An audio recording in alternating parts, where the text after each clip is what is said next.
For those of you not able to attend the COMS 2015 meeting in Krakow, Poland this past September, I'd like to provide you access to the lecture materials that I presented at this conference. My name is John T. McDevitt, and before I jump into the core of my presentation, I want to provide you with a brief background and give you a sense of where I'm coming from. I'm a native of Silicon Valley and did my PhD in chemistry at Stanford University. I've been at 3 academic institutions, starting at the University of Texas, more recently at Rice University, and come January of 2015, I moved to America's largest city, New York City, where I'm now on the faculty at NYU. My group has been active in developing medical microdevices. We've published a lot of papers in this area and have also been active in generating intellectual property in this space that has resulted in the founding of 3 diagnostic companies, the most recent of which is described as Sensodyx, and that will be the focus of my presentation today. My talk is organized as shown in this particular outline. I'm going to begin with a discussion of mobile health and then give you a short primer to the programmable bio-nanochip technology. A lot of my presentation today will be directed to the barriers that we have surmounted in developing this new biomem system. And so I'll talk about 4 such barriers here today. And in doing so, talk about one of our applications, which we describe as a cardiac scorecard. And finally, I'll end my presentation by giving you a sneak preview of the Sensodyx initial product release, which we're targeting for January of 2016. Mobile health, quantified self, wearable technologies, all are part of a growing ecosystem where there is a trend to gather personal data via technology. This area has a huge potential, and there's a lot of us that are very excited about what's going to happen in the next 10 years in this particular space. Now, in this particular area, if we look at what exists today, it's mainly the measurement of physical symptoms like temperature, heart rate, physical activities, the number of calories consumed. But if you look in a realistic way at the way clinicians make medical decisions about our health status, more than half of the medical decisions come from the aid of biomarker tests. So the use of diagnostic tests. And when you combine this with the fact that we are now living and witnessing the omics revolution, the genomics, proteomics, glycomics, 40,000 papers being published in this particular area, all describing the molecules of life and the implications on our health, we find that mobile health is missing a direct linkage to these particular measurements. And without that linkage, this area cannot flourish to its true potential. So Sensodyx is targeting the development of a platform to digitize biology. This includes a sensor system that learns, has the potential to empower patients to manage their own healthcare and wellness status. So a little bit more on this issue of digitizing biology and what I mean here. So we're generating a platform that can work with small amounts of fluid, but that's only the start here. We're manipulating the fluids and in doing so enabling us to capture a variety of different biomarkers.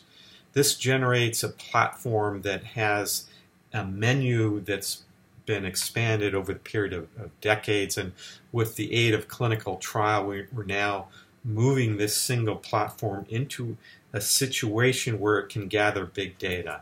And with that data, we're bringing in artificial intelligence so that we can find the fingerprints for people's health and translate that into intuitive information chains that are delivered back to the healthcare consumer. So this one platform has many clinical functions. It's based on a lab card that has two configurations, one a bead-based configuration that captures soluble biomarkers, and the second a membrane-based configuration that captures cells. So all of this happens at this particular spot, this chip region, which is our chemical processing unit. But the key function that is delivered from this system is that we can replace many large instruments like a flow cytometer, like the pathology exam, immunoassays, general chemistry, genetic testing, and HPLC and drug and metabolite detection. So all this happens because we have this aspect of programmability built into our BioNano chip. We were able to go from one clinical test to the next by programming at the molecular level one test and moving in an agile way to different types of assays. The bio piece, based on biomarkers, is the next element, and that gives us the biosignature.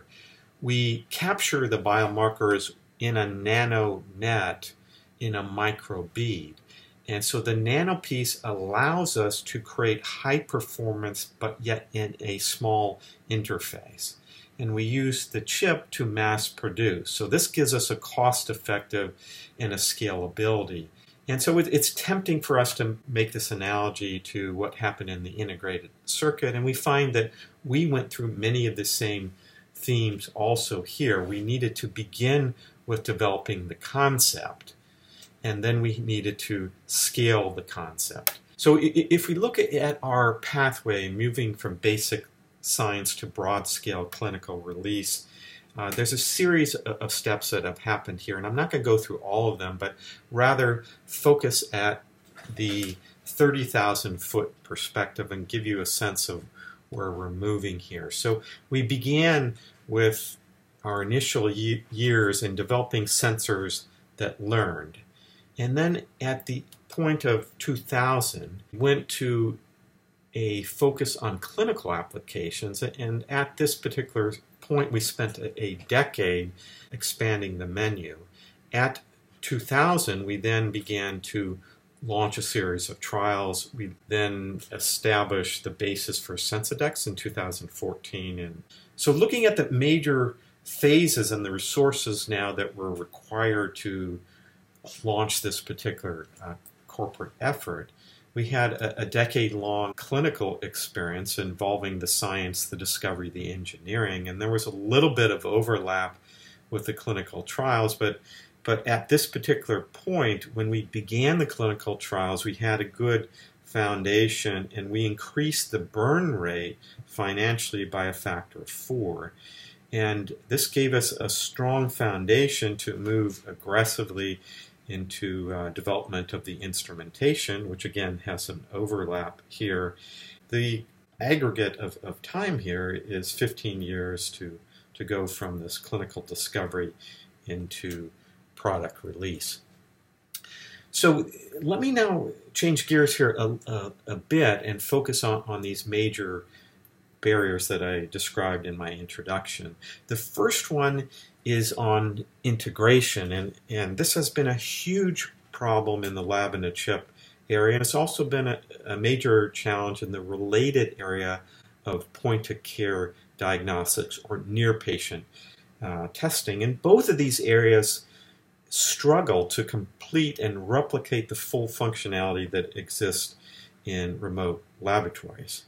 And so we went through our own set of challenges, and just to give you some sense of what our major stages are with respect to the lab card here, we began with the development of flow cells. And at this particular point, we were using a silicon chip which was anisotropically etched to create places where we would load our beads. We used this particular platform to develop a series of new testing utilities for measuring a variety of different biomarkers, but then we began to move form factor that was more useful for point of care. And at this point, we developed over 1,000 configurations working with laminate systems in a rapid prototype structure. These parts literally can go from design to part within hours.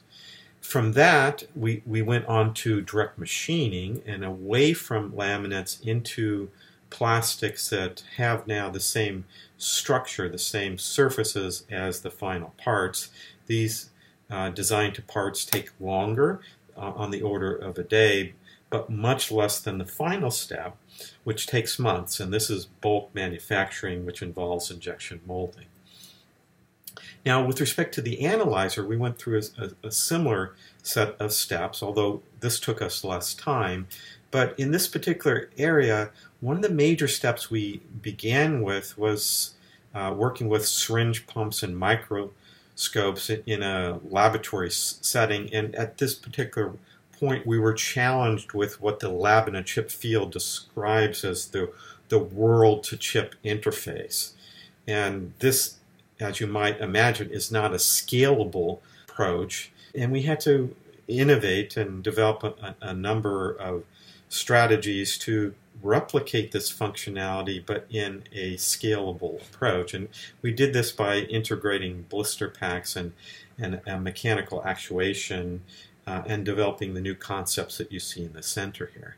And then more recently, we've moved into a fully integrated analyzer that's single push of the button and has all these components embedded therein. So this gives you a sense from a cross-sectional perspective of what are the major components in our analyzer. And this is actually simpler than what we'll put on the commercial market in a few. But this does give you some sense of the major pieces here that exist in our analyzer. Now the chips in the pipeline all trace back to clinical trials that I alluded to, and I'll mention a little bit more about this in a second, but I want to focus next on challenges which are not yet fully described, but do that in the context of this blue chip. This is our cardiac scorecard chip. The next major challenge has to deal with the fact that the lab-in-a-chip systems need to compete with remote lab testing, both in terms of cost and in terms of performance. And when you think about this, this is a major, major challenge because we're dealing with a diagnostic industry existing in remote labs, which are based on this well-oiled machine kind of concept where you don't need a disposable, you don't need a cartridge. And so that cartridge and the cost associated with it is a major barrier actually for the lab-in-a-chip system, which focuses its core content on that particular disposable. So making that perform well and making it so that it has high performance is really key. So in the cardiac area, look at the way we attack this problem is we developed through a decade-long process a cardiac measurement capability that doesn't measure one thing at a time. And the key innovation here is that we're no longer working with single syndromes, as is the cardiac diagnostics today, but rather we're looking at the ability to distinguish multiple syndromes. And this brings in multiple biomarkers all in the same platform, allowing us to distinguish between non-case and heart attacks and congestive heart failure and renal failure, all within a robust platform. So this then brings us to the next major challenge, that we need to develop new content and new capabilities not available at the remote lab. And if we stick with only the same tests which exist today in remote labs, as I mentioned before, we're at a severe disadvantage with respect to the cost and potentially the performance. So in this particular area, in the cardiac diagnostics space, if you look at what exists today, this is a mature industry that has remote lab instruments, point of care, and also laboratory developed tests. There are over 20 mature companies in this particular space. Many of the pictures of these instruments are shown here. And to be competitive in this space, we need to bring new capabilities and new content. And so what's very strong in this area today is the analytical performance and the low cost per test. But what is lacking in this area is deep multiplexing and an effective patient integration. And of all the different instruments in this particular space, only one of them has multiplexing capabilities. And that particular unit lacks the effective patient integration. So I've already mentioned a little bit about measuring multiple biomarkers simultaneously. Now let me move into the patient interface. And we developed what I'm describing as a cardiac scorecard ecosystem that really leverages some of the main concepts which are evolving in this new area of mobile health.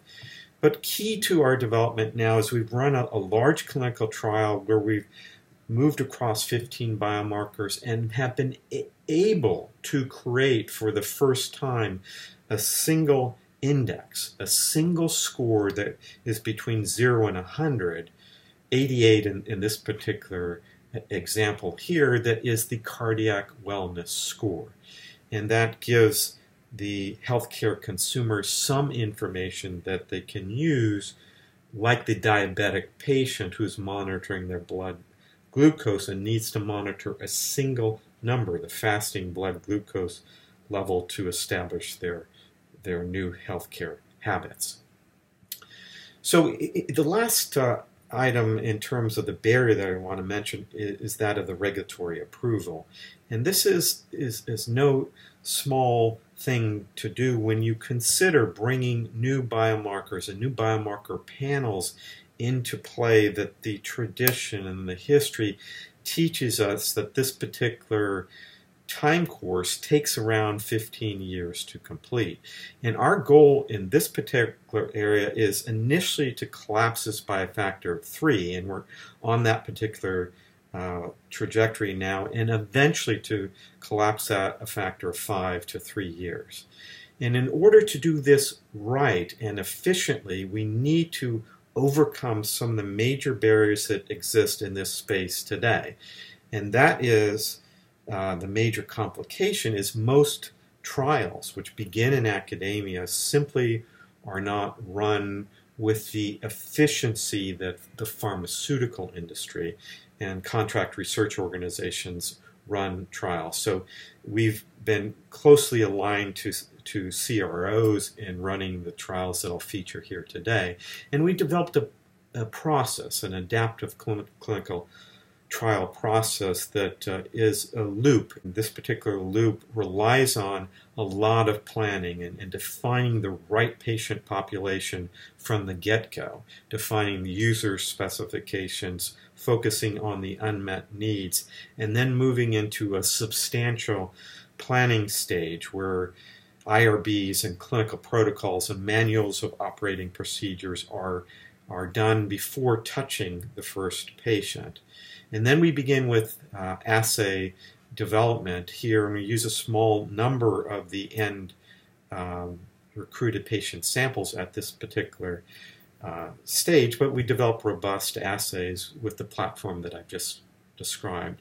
And then we begin the meat of the clinical trial, which begins by taking about 2/3 of the prospectively recruited patient and begin to develop a internal training and testing process where we do biomarker down selection and the initial model development.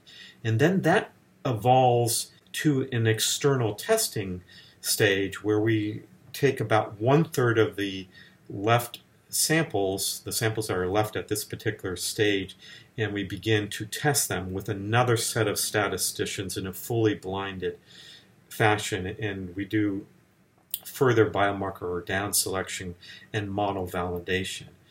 And at this particular point, within one trial, we have both model development, model validation, and we have the design outputs that we need to move this into real-world clinical practice. So Having discussed now the major barriers that exist in this particular area, I'd now like to, in the last few minutes of my presentation, give you a sense of where Sensodyx is with respect to the commercial release. Again, we're targeting the initial product release for the bioscience research sector, January 2016. But the key evolution that's going to happen at this particular point of time is that we're going to have available an open source OEM point of care platform that has high sensitivity, the ability to measure up to 20 biomarkers with expandability up to 100.